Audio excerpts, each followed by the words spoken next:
Hey, coaches and fans of BYU or Coastal Carolina, I'm going to run through a couple of things to preview this game coming up today. And I wanted to give you two quick plays from each offense that just kind of give you what you're going to see. And I pulled these up from each of their last games. This is BYU here, and they are playing a team, North Alabama, and they've definitely way better, match up incredibly well with North Alabama. North Alabama does not have the kind of firepower that BYU does at a lot of different positions, and we're going to see how that plays out with BYU's offense. But BYU also has Zach Wilson at quarterback, and you'll see how well he's been performing here in this play. And I want to point out this cat right here, Isaac Rex, is a tight end. 6'6", 247 is what he's listed on the website. Now that is a big old tight end. He's a former basketball player in California, recruited by a ton of schools. This is a future potential NFL tight end, hands down, along with, of course, Zach Wilson, who's going to be drafted as a quarterback in the first round as well. So what you're getting here with BYU with their offense, I've got two plays. They run a ton of misdirection in the backfield. They've got a jet motion come flying, screaming across here, which is going to really play with whoever the force defender is to this side of the field. If they're in a cover 4, it could be the safety, a cover 2, which isn't likely based on his position by the corner here, playing about 7 or 8 yards off. Or an outside linebacker, which isn't likely because he's playing in here pretty tight. So it's going to be this safety is the force defender, and he walks up with that full speed jet motion. And Zach sees that motion, sees that defender walking up, and because of that, he knows right now he's got his tight end down the middle of the field. And so this is a very simple jet RPO, and this is what I would call a backside RPO, because even though you've got the jet motion here, this is a decoy. He flies across. The real play action is with 25 the back going to the left on what looks like kind of a mid zone to the left there. And while he sees that safety bite, becomes a one safety high look. You've got your tight end down the seam for an easy pitch and catch. That's quite a hit he took there in the knees, but that's the only way you can get those big guys down. Lands on the 1 right there. So a lot of misdirection going back and forth. You'll see this a lot. Jet and another guy coming the other way, and then Zach's either going to pass it, or it could be an RPO action here. He's either going to give on the run unless he sees a safety trigger and he likes what he sees out here. The run would have been fine. They have good numbers. They could have blocked it. There's holes to run in. And I think this is where BYU is so powerful, is with a combination like this between a tight end and a quarterback who really knows what he's doing and can make a good read. So let's jump up to the next play in this sequence right here. Watch this here. So they're on about the 1 yard line. They go from this spread RPO team, okay, and you can see nice soft touch there, into, you'll see this here, we'll move it on up here, into this double tight end. Really, it's a 3 tight end set here, because 1, 2, 3 tight ends, 2 backs, 32, 2 backs, 3 tight ends, 2 backs, and he's just going to toss it out there. But it is, even though he's tossing it out, this is really more of a power here, because the back, nobody's trying to get wide here. He's not trying to get outside. He's really just getting the ball to him quicker, because the distance he is off the line here, 5, 6, 7, 8, 9 yards back, by the time the quarterback gets him the ball, he's going to have to drop back quite a bit. So I like the way this includes a reverse out and a toss, making you think that they're trying to get outside. All right, so safeties, if you're a safety, these guys right here, they bite on this. They're thinking, uh-oh, it's coming way outside. Get up there, force defender, force it back inside, take away the outside. But really, it ends up being a power on the inside. So look at this blocking scheme right here. We should have a play side. Who is this here? This is an interesting. We got a cross block here. Tackle is pulling and kicking out, while we've got the two tight ends blocking down on linebackers. So that's almost more like a play side G, except it's a tackle. Play side T. I don't know what you call that. Down, kick out. Your fullback is kicking out. And, they missed the corner. He snuck in there. But they're pretty aggressive right there. That's going to be a good play if they get those plays, if they get the blocking down.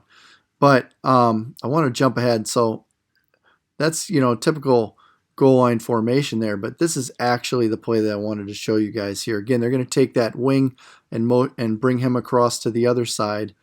And watch our guy here, Isaac Rex, the tight end. Watch him on the release. Here we go.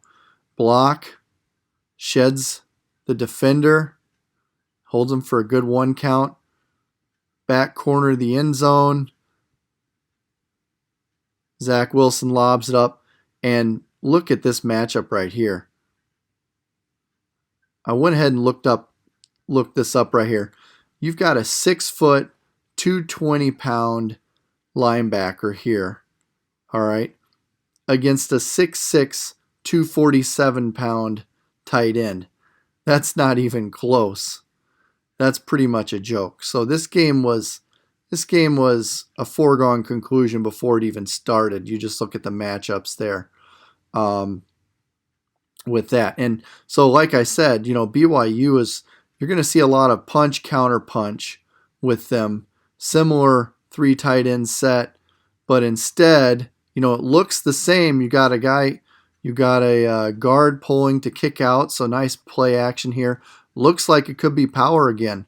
Really looks like it. Even the ball fake is out. This is power all the way. Heck, if he had given that on power, he would have scored. All right? Except it's not.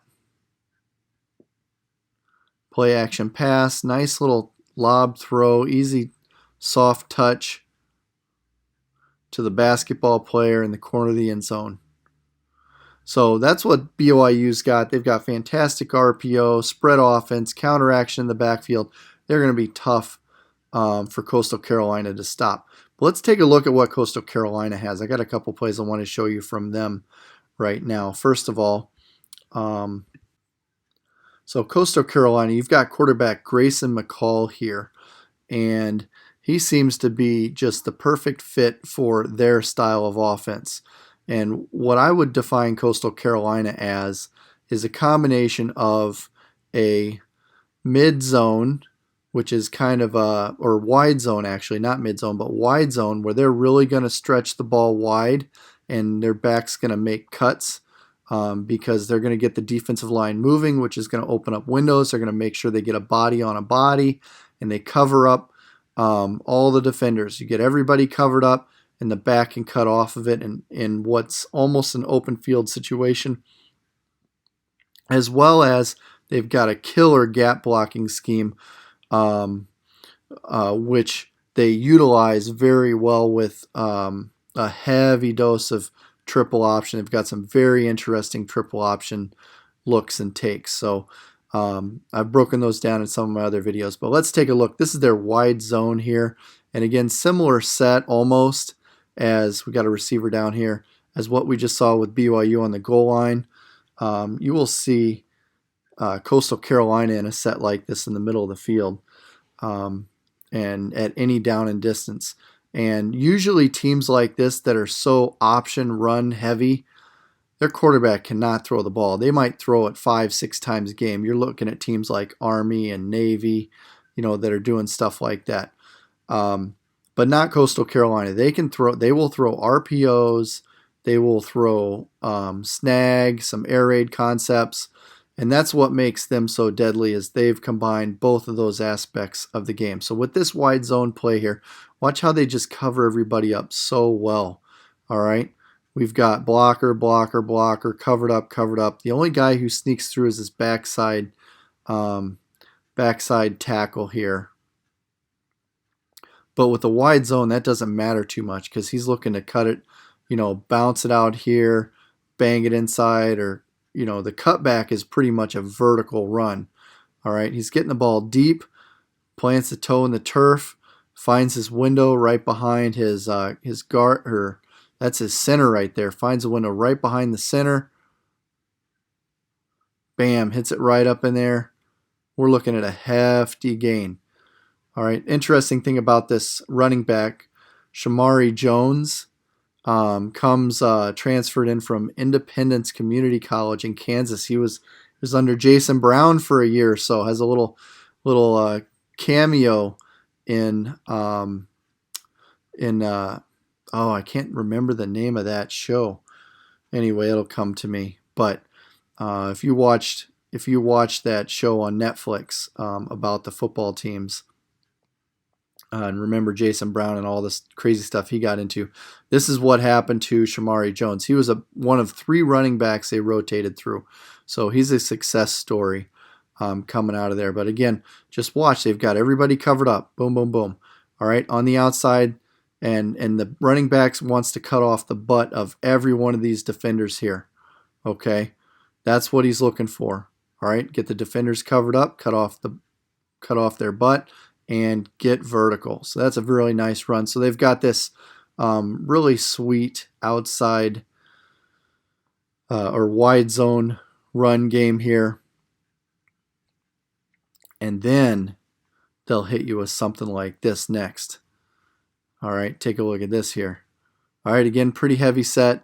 2 tight ends to the same side, out to the left. One in the sniffer position, which means he's inside the tackle. Ball is snapped. All right, this could be wide zone. You're thinking wide zone over here to the 2 tight end side. And they've got numbers. They definitely have numbers right here. 1, 2, 3, center on him, 4. You've even got way more favorable numbers there. But going to be a little RPO action here. And again, this is another backside RPO, and I didn't really mention this much with BYU, the fact that the play is going one direction and the RPO read is in the opposite direction. In my opinion, it's one of the most difficult RPO reads to make. Most coaches won't even do it simply because it's just too hard for a quarterback to get the ball in position on one side, but also read a defender on the opposite side right here. All right, you got to really have a lot of trust between your quarterback and your running back. All right, so what has happened on this is Grayson, their quarterback Grayson McCall, has seen this. He knows glance RPO, which is a post. Let's see, he's going to roll 1, 2, 3, 4, 5-step post. Skinny post down the middle of the field. He knows that's open right now, pre-snap. So he's just going to give his running back a quick look. He's not even going to hold it out. How do we know this is even an RPO? It looks just like a fake. Check out the line. The line are aggressively blocking. They're 2, almost 3 yards downfield. This is really close right here to being downfield blocking. All right, and notice tight end does a good job here. He's downfield, looks like he's blocking, but he doesn't touch anybody. All right, so another backside RPO here action. Extremely difficult to defend this. All right, he's trying to sneak in the box. He knows, or most guys are not thinking, oh, he's going to throw it in the window right behind my head if he's faking it the opposite direction. No, you're thinking, I better check that run, and then, oh, shoot. touchdown. Great throw. Ball is right, delivered on the line, right on the numbers. So I'm pretty pumped about this game today against Coastal Carolina and what we're going to see from them and from BYU. I personally think BYU has a personnel advantage in their throwing game with their receivers, their tight ends. It's going to be a tough game for Coastal Carolina to win. If Coastal Carolina wins, it's not only is it an upset based on their number, but it's going to be a big upset based on their size as well. So I'm excited to watch the game and see what happens, and then hopefully come back and talk a little bit about what I think was the difference in that game. If you like what you're seeing here, please like and subscribe, whether you're a fan or a coach of either teams. If you want to learn more about the insides of college football offenses and all that sort of stuff, and get plays drawn up and really get to understand the game. Maybe you used to play the game and you want to understand it on a deeper level than the announcers. Most announcers barely touch on most of this stuff. And if they do, they're getting it wrong all the time anyway. So check our website out, footballforcoaches.com, and keep tuning in for more stuff. Thanks, coaches.